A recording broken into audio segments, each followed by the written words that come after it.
Welcome back to the Play by Play podcast. This is episode number 54, where today we will be looking at the current coaching situations within the NFL and try to predict the likely 2025 NFL coaching carousel.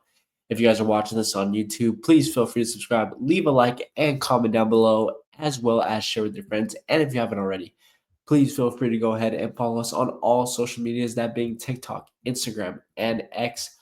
All of the ads will be down below in the description. There will also be a bar popping up right here, where on those accounts, not only will you get to see my instant reaction to breaking news, but you will also be able to stay notified for whenever the podcast posts an episode.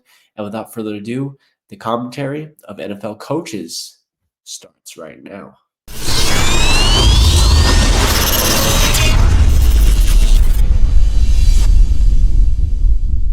So, where do we begin? I guess first, a good spot would be to tell you guys what I have been up to because, of course, it has been a couple of weeks since I came and posted on the channel. I want to thank you guys for your continued support, especially on my TikTok account. Like I mentioned, please go ahead and follow that to always stay updated because it is a such quicker way to go ahead and get short stints of content out.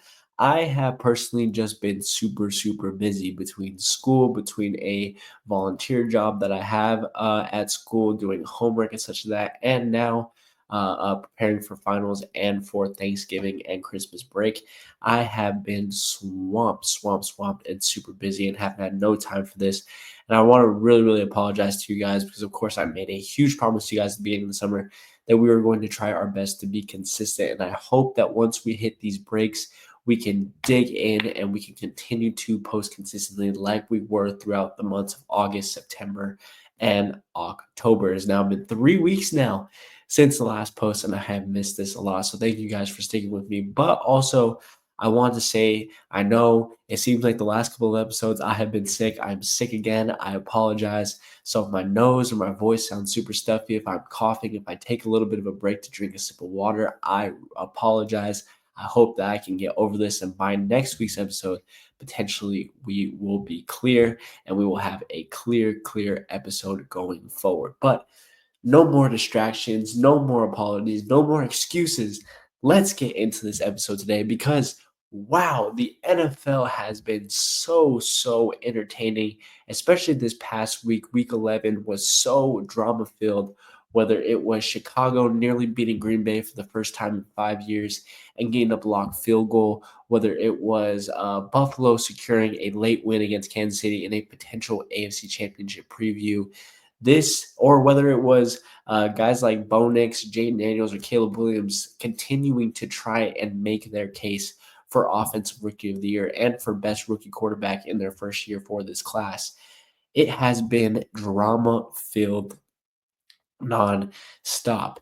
And because of that, because we're going towards the end of the year, of course, we are begin to prime for the off season, and most importantly, to start being who is going to be the next people behind the wheel of some of the poverty struggling or mid-tier franchises within the NFL. Of course, we're talking about what happens every single year, the NFL coaching carousel, which is always really fun just to see some of the different candidates, some of the unexpected firings that begin to happen, maybe some unexpected returns. Of course, we had the return of Jim Harbaugh.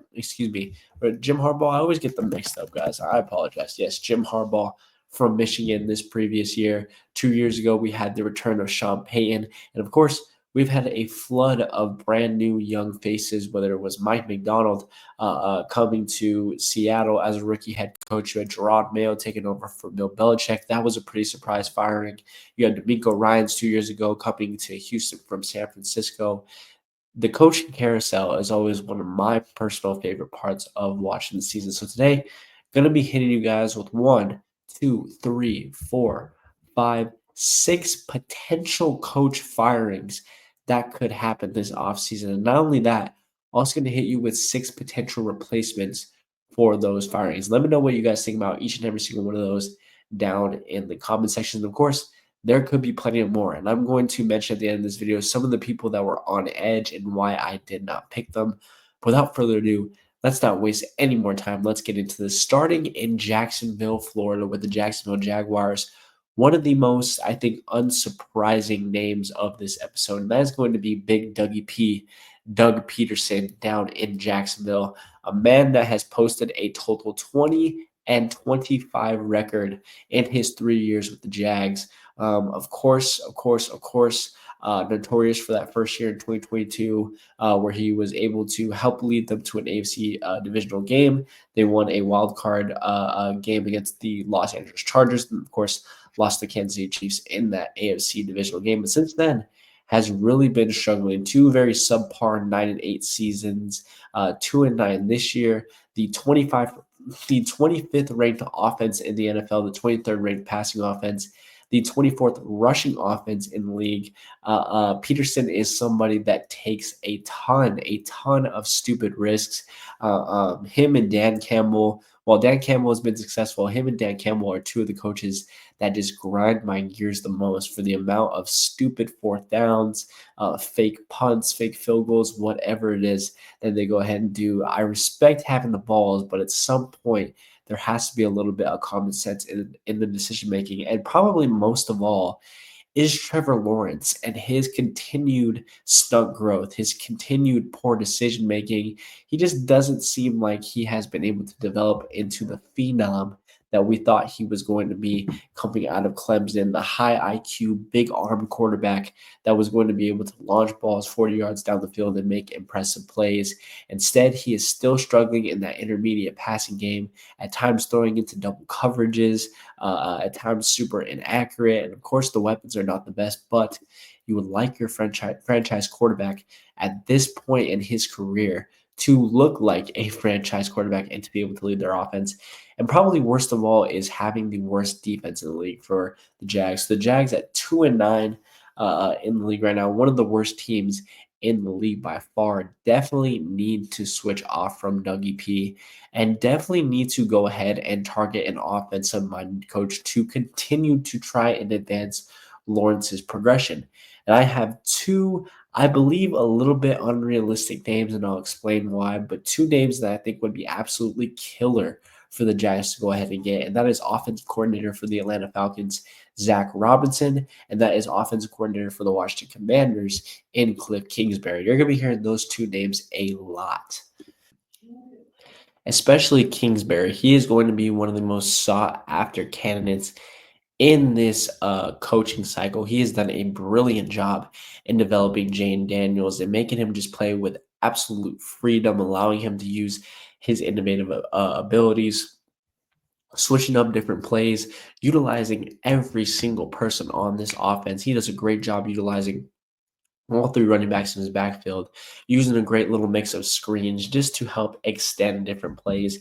And that is definitely something that can help Trevor Lawrence out. Go ahead, use guys such as Travis Etienne, use Christian Kirk, use Gabe Davis, who you signed, Ryan Thomas Jr. You still have Evan Ingram. This is a solid offense, but they're simply just not taking advantage of some of the strengths and the weapons that they have. Cliff Kingsbury is definitely somebody that will be able to do that. And meanwhile, you have Zach Robinson on the Atlanta side, who I look at again a little bit unrealistic, and Kingsbury is too, because this is both of their of these guys' first years as offensive coordinators. Zach Robinson coming over out of the Sean McVay tree, was a quarterback coach for a little while, and now gets a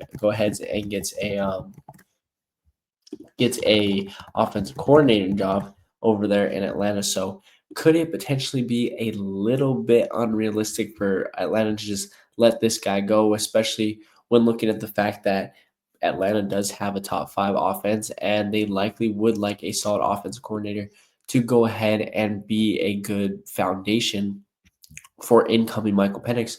Of course. But we've seen crazier within the league, and Robinson does a great job at utilizing his running backs as well. And I think that's a big thing that Jacksonville has to look at, is not only is your passing offense terrible, but with your rushing offense, we've said this so many times in this channel, when your rushing is terrible, your offense is less unpredictable, and by that fact worse, because teams know what you're going to more. And so when the rushing isn't getting off, and when you have a talent such as Lawrence, they're going to scheme much more against that passing attack, and it's going to make things much more difficult to go ahead and move the ball. Zach Robinson has shown a very, very impressive job going ahead and utilizing Bijan Robinson and Tyler Algier, whether it's utilizing Bijan in the passing game, sending him on wheel routes, using him in screens on the outside, whether it is using power runs to go ahead and power through Algier on the goal line. He has done an exceptional job at that. And with his ability to use Bijan within the passing game and use his speed, I think that Zach Robinson would do a great job at go ahead and plugging in and using Travis Etienne and his athleticism with his speed to go ahead and get similar motioning to the outside, using him in a much more of a receiver role, throwing wide receiver screens, going on wheel routes, and doing things such as that, just creating another weapon for Trevor Lawrence. So those are two huge picks right there. Guys that overall just utilize every single weapon that is on that field, that scrape and scrape and scrape with the different resources that they have. There needs to be a change in Jacksonville. Dougie P is obviously not getting it done. I would be super surprised if he does not get fired following this year. And I think that both Robinson and Kingsbury could be two guys that would utilize what is still a pretty solid offense within Jacksonville. Now, next we go from a pretty expected firing to what is set to be an unexpected hiring, and that is going to the New York Jets. Of course, we know that the New York Jets are going to have a new head coach this next season. Of course, interim head coach Jeff Ulbrich is likely uh, um, not going to be rehired as head coach, especially with them being, I believe, 3-8 at this point in the season. And it is unclear if Jeff Ulbrich is even going to continue to be on the staff after this season if he moves back down to defensive coordinator. But when looking at this Jets team, they were the only ones that I didn't really know what the right fit was for them. And that was mostly because I'm not sure what Aaron Rodgers believes is the right fit. I'm not really sure what Aaron Rodgers wants. Of course, we know how much control now that Rodgers has within this organization, especially with the terrible decisions being made into the front office. They are basically going by his word at this point. And the question is, what does he want? Will he allow the Jets to go ahead and let go of the abysmal offensive coordinator that is Nathaniel Hackett? Could we see the impossible happen and Hackett goes ahead and gets the Jets head coaching job? That could be a possibility, as crazy as it might sound. Who knows? Probably not. But if none of that ends up happening, in my opinion, I see the Jets doing one of two things. Number one, they double back on the mistake that they made of firing Robert Saleh and getting a hard-nosed defensive coach, such as Aaron Glenn from the Lions, maybe a Vance Joseph from the Denver Broncos, who brings a more pressure approach to the defensive side of the ball, or they go for a really long shot head coach type job, something like a Nathaniel Hackett. And one of the names that immediately just popped up into my head because he was a recent firing was Shane Waldron, formerly with the Seattle Seahawks, then again, of course, formerly and just fired by the Chicago Bears. Waldron is somebody who would just shake things up. Now, whether that would be positive or negative is up to him, the Jets. But he would definitely have a more vertical lineup type of offense added to the Jets offense. He would definitely utilize guys such as Garrett Wilson, Devontae Adams as more of a vertical deep threat types of weapons just going down the field, which could potentially uh, be better because when you don't have anything going horizontal, Rodgers doesn't have to utilize his feet as much to get to areas to get them the ball. He doesn't have to go across the body as much to get the ball. He can simply stay in the pocket and float things from the outside. It's one of the things that we saw Waldron try to do with Caleb Williams. And of course, Williams being a young rookie, not yet fully developed yet, not really comfortable right now within the pocket, and that's why he struggled a little bit. But with somebody like Aaron Rodgers, who is with an injury, could a vertical offense type style with Shane Waldron end up benefiting him? And with solid wide receivers, with solid speed and solid physicality like Adams, like Garrett Wilson, that could potentially benefit the Jets. Would the running game suffer? Yes, of course it would. And the Jets would likely need to continue to polish up this offensive line just completely across the board.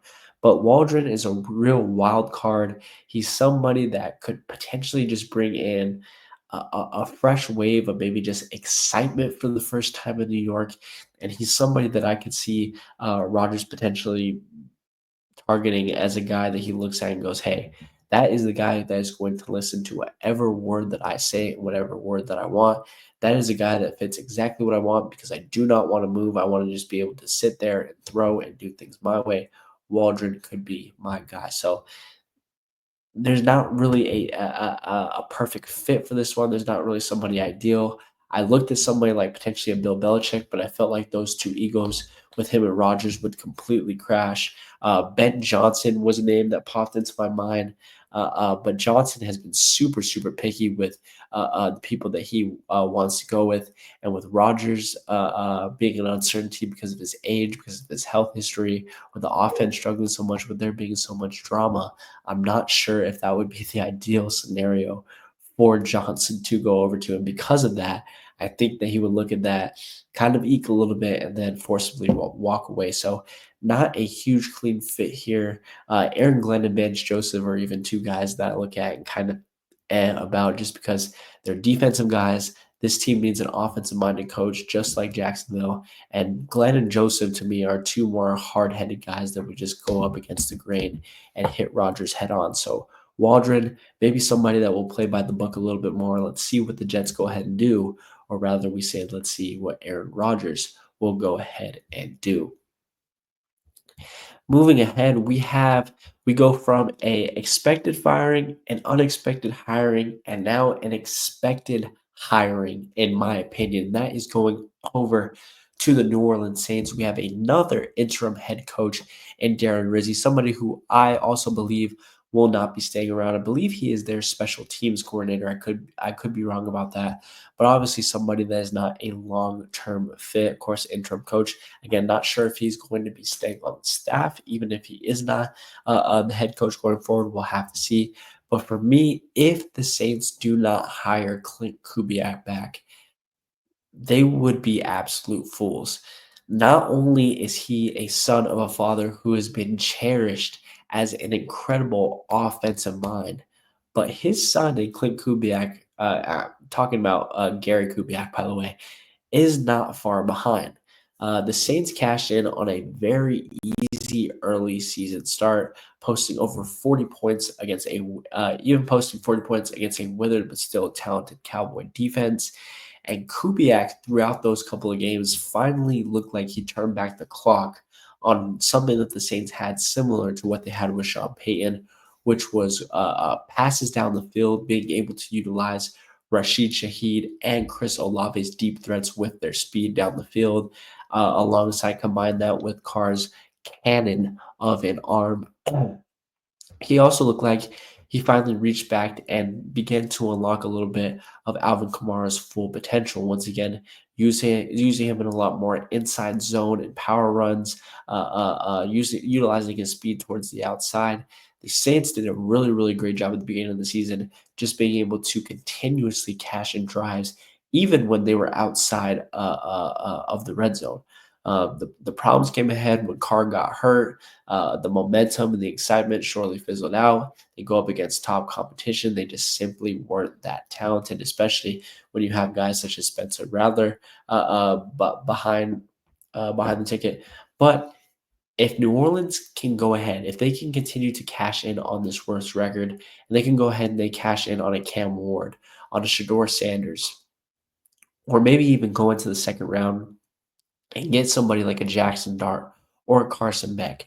Kubiak's downfield play action style could cash in on some big plays, and it could be very college friendly to these college quarterbacks where there's a lot of mobility. There's a lot more freedom within these college offenses because, of course, like we mentioned before, college defenses make a lot more mistakes going forward. But it could be something that just makes these quarterbacks coming out of college feel a lot more comfortable, create a connection with their head coach, which, as we've seen in Denver with Sean Payton And with Bo Nix, as we've seen in Washington with Cliff Kingsbury and Jane Daniels and Dan Quinn is super important. Like we see in Chicago with a disconnect between Eberflus and Caleb Williams, with a disconnect between Shane Waldron and Caleb Williams, those relationships mattered. The type of offense that Kubiak runs, he would be able to create a really, really solid relationship with his incoming quarterback. It would be very friendly towards his quarterback, and it would end up causing a better development for one of these quarterbacks. Is it guaranteed that they're going to end up with one of these guys or that they're even going to want them? No, not by any means. But Kubiak, with his play action style, his ability to get quarterbacks outside the pocket and make big plays down the field, could turn the New Orleans Saints into a point juggernaut, especially in a very, very, very weak NFC South.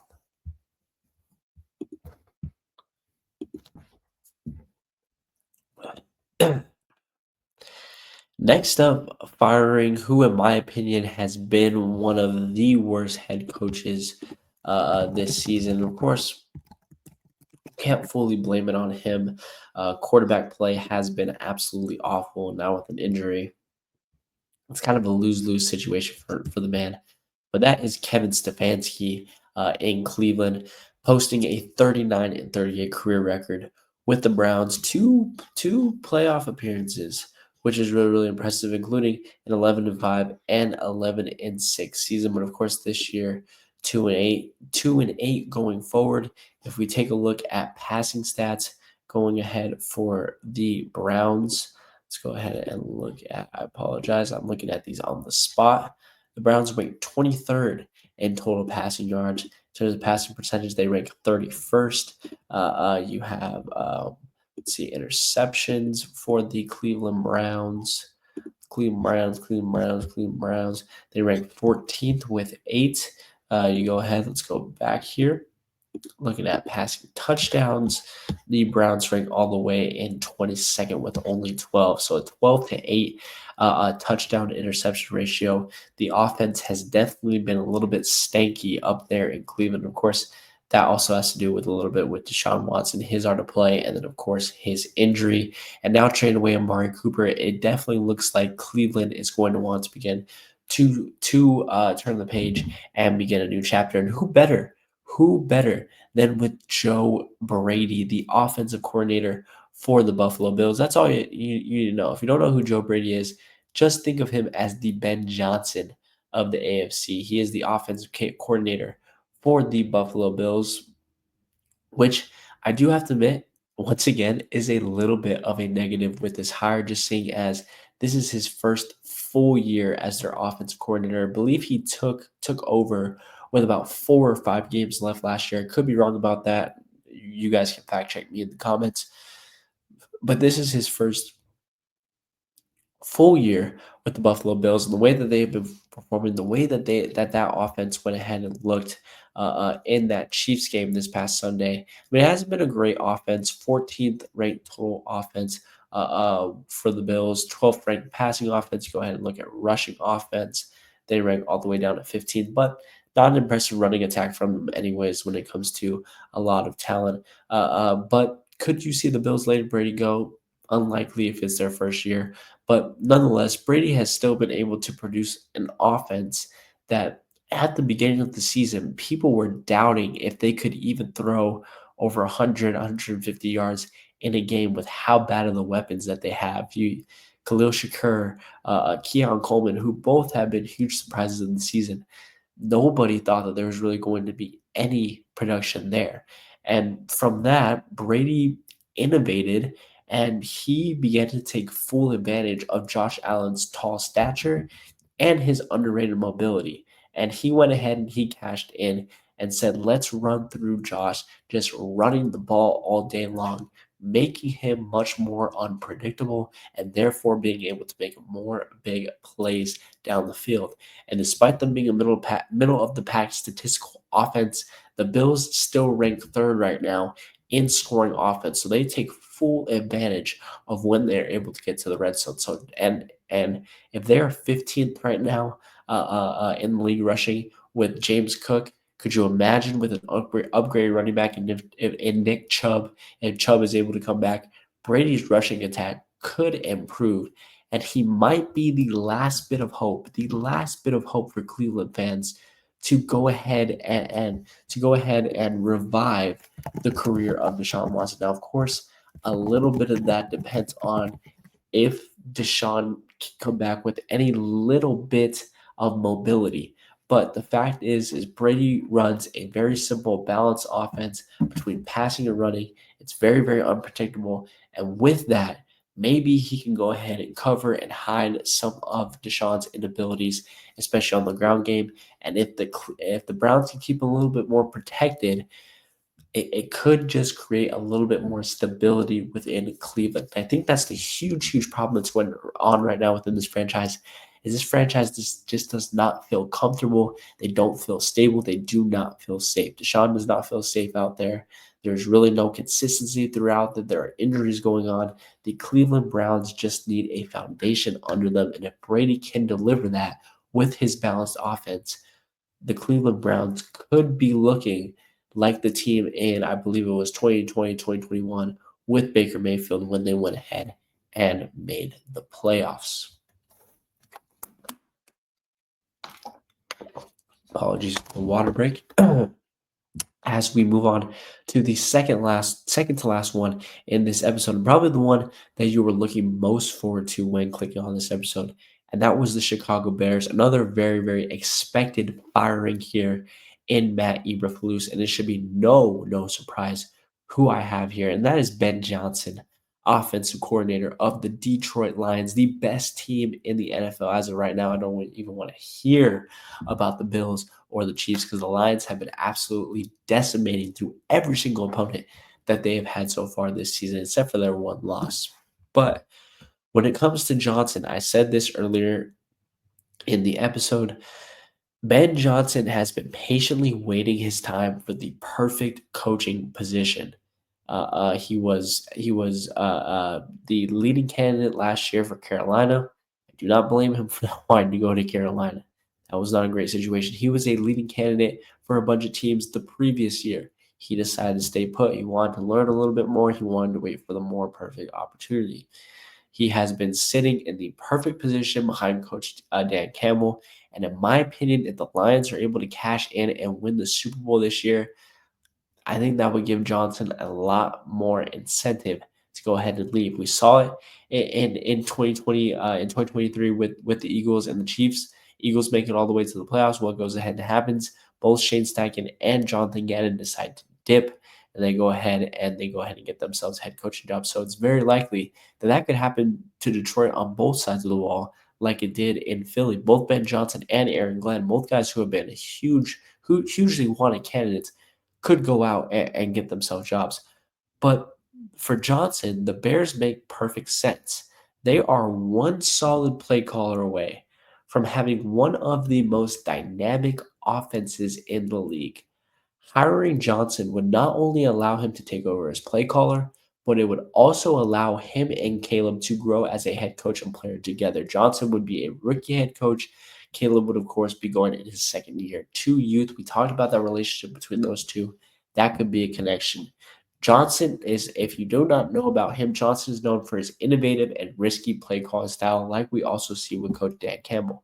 His ability to make plays different off of small tweaks and extending the ball down the middle of the field, his fearlessness and reliance on the play action, which, in my opinion, could put Caleb in spots where he feels most comfortable because we saw Caleb in that Lincoln Riley USC offense. He was best. He looked like that generational talent when he was moving outside the pocket, making throws across his body, making risky throws, and trying to make big time plays, boom or bust plays, I like to call it sometimes, down the field. And Johnson is definitely that type of coach that enjoys those types of things and using more of a play action style, throwing into the middle of the field instead of, like we mentioned, that was my trash can. Like we mentioned, that vertical style offense that Shane Waldron brought to the table when he was in Chicago, having that middle of the field type of passing game would definitely benefit Williams, give him a fresher set and fresher reads to go ahead and look at, cleaner set of reads to look at, and actually allow him to progress through and begin to develop. Not to mention that the weapons that the Bears would have, Johnson could turn this team into having one of the best running attacks in the league behind DeAndre Swift, which once again could make the offense much more predictable. You have Rome Odunze, you have Cole Kmet, you have Keenan Allen, you have DJ Moore. I would hope that the Bears would get their heads out of their butts and go into the draft and draft themselves a top tier offensive lineman so that they can finally get Caleb some dang protection or go into free agency and get themselves a top offensive lineman. If the Bears are able to cash in on Johnson and they're able to put in the last few pieces, this offense in 2 to 3 years is going to be absolutely dangerous. And Caleb Williams, quote unquote, could still have a chance to be that generational talent. But he needs the right man behind him. Eberflus clearly has no idea what he's doing. The defense is even struggling right now, and the offense just looks terrible. He can't get anyone behind him, not a motivating coach. Johnson is definitely a young voice that can come in there, switch things up, show people who's boss, take over Chicago, and potentially lead them back to the glory days that they had in years like the 80s and the 70s. And finally, the final coaching position that I have up for grabs in 2025 is, give me a drum roll, please. The Dallas Cowboys firing Mike McCarthy. Again, do not believe that this is a surprise. The Dallas Cowboys are going to be having a super disappointing season. Another super disappointing season this year, especially with the injury to Dak Prescott and them having a backup quarterback. We know the lack of patience that Jerry Jones has. I believe that this is McCarthy's fourth or fifth year, and the Cowboys have still shown the inability to get past it in the playoffs. The defense has duped down mostly in part to Dan Quinn's replacement in Mike Zimmer. But now that the defense is tanking, Michael Parsons is likely going to be leaving within the next 1 to 2 years. Dak is now on a max contract, but he's getting hurt. CD is on the max. Jerry is running out of patience, and he likely is going to want somebody once again behind the wheel. And for me, once again, there wasn't really a huge clean fit when it came to this. But when I thought of the Dallas Cowboys coaching job being open, I thought to myself that Jerry Jones is always all about legacy type hires, hiring well known, controversial, or legend type coaches, whether that was Bill Parcells back in the early 2000s or now in Mike McCarthy. And this, one of the other things that I noted was the similarity between each of these guys, Parcells and McCarthy, is that they had a stubborn swagger and ego that clashed with Jerry's ego. And in my opinion, if you want a legend, a legacy type hire, if you want a guy that is going to be able to bring maturity to the Dallas Cowboys, and if you want a guy that is going to bring you the most money as possible, which is what Jerry Jones is going to want, which is it is the biggest thing that the Cowboys still have behind them is being the most valuable franchise almost in the world. If Jerry Jones want that, there is no perfect fit for all of that than Bill Belichick. It's not a smart or great hire, especially with the lagging offense and the lack of a quarterback. With that, especially if Dak Prescott continues to have injury troubles, Belichick showed the offensive lag that he had within New England, but it would allow the defense to potentially have a potential revival and reset while giving the team as a whole a new Belichick type of maturity. Like I said, would bring in the most money. Everyone would kill to go ahead and see Belichick in a Cowboys in Cowboys drip and Cowboys merch. To see Belichick and Jerry Jones side by side. But most of all, I think that Belichick is going to want to show people one last time that he does not need Tom Brady to win. He's going to try that in Dallas. Is it going to work out? Probably not. But to say that Belichick is done coaching, in my opinion, I do not think that is true. But I do have a second option, a second legacy and money making hire. And it is a pitch that Stephen A. Smith said not so long ago, and it kind of piqued my interest. And that is prime time Deion Sanders. Now I know this outcome is super unlikely. Primetime has already said on multiple occasions that he has no plans on coaching professionally. He does not want to do it. But being a former Cowboy player, and being the fact that Jerry is the only person that would be willing and that would have the money to offer up the kind of check that could move Dion from Colorado. If anyone could offer up a check that could move Dion from Colorado, it is Jerry Jones. And when you add on to the pitch that Stephen A. Smith had, which is if the Cowboys can continue their bad record and they somehow end up with Shador Sanders, which I believe that Dion would allow Shador to go there, that could potentially bring him over as well. And with Shador and Dion there, that could be special. You have a father coaching his son throughout college to get him and coach him up in the NFL. Oh, and by the way, that man is a former player and Cowboy legend. That would make the Cowboys some money. That would fill in some seats. Now, again, would it be the smartest decision? Probably not. Would Dallas struggle really early? Yes, they definitely would. Would it be the greatest to shake up the playbook? Would it be the best strategic? No, it would not. But at this point, especially in Jerry Jones' career, he does not care about the wins. He wants to try to win, but he does not want to make a really, really solid decisions to improve this team. He wants the most money, wants to fill in the seats. And for me, and if he sees Dion and Shador coming over, that could spark his interest. And if he, for a second, could see the type of effect and effect in the transition that Dion has had when coaching at Colorado, there is potential that he could do a similar thing coming into the NFL, and that could be a solid hire. That is all of the hirings I have. If you guys were looking for a couple names, I bet I'm going to get a comment about Nick Sirianni, and I understand.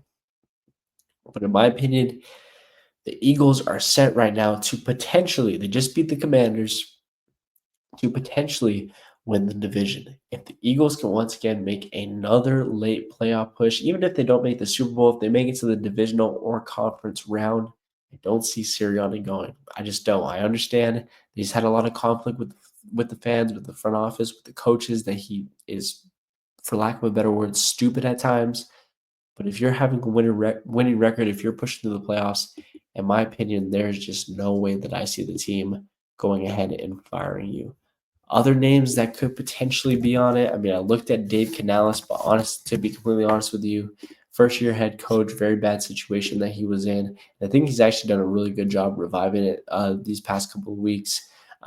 Maybe Antonio Pierce, but again, first year head coach, big motivating guy. I think that you just need the right coordinators behind him. I looked at Zach Taylor. Zach Taylor was somebody that is potentially on my mind.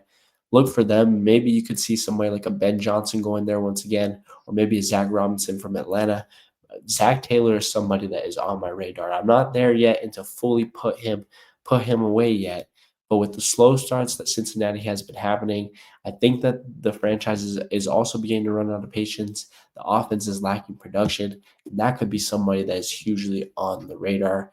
Brian Dable, but again, I think it's a little bit too early, and I think that he's still a really motivating factor.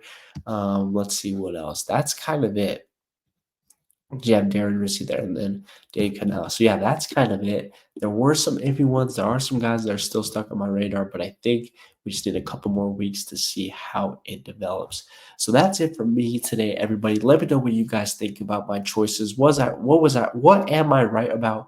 What am I wrong about? I guess we're gonna have to see this off season. I want to thank you guys so much for tuning into this episode and for your continued support on this podcast. Again, I apologize for my lack of uploading. I'm so excited for a very productive December 2024 and a full productive 2025 new year. I hope you all are doing great. Once again, if you're watching this on YouTube, please feel free to subscribe, leave a like and comment down below, and share with your friends. And if you haven't already, please feel free to follow us on all social medias, that being TikTok, Instagram, and X. All of the ads will be down below in the description, and there will be a bar popping up right there. And without further ado, guys, I'm Diego Gallegos, and I will see you guys on the next one. Peace.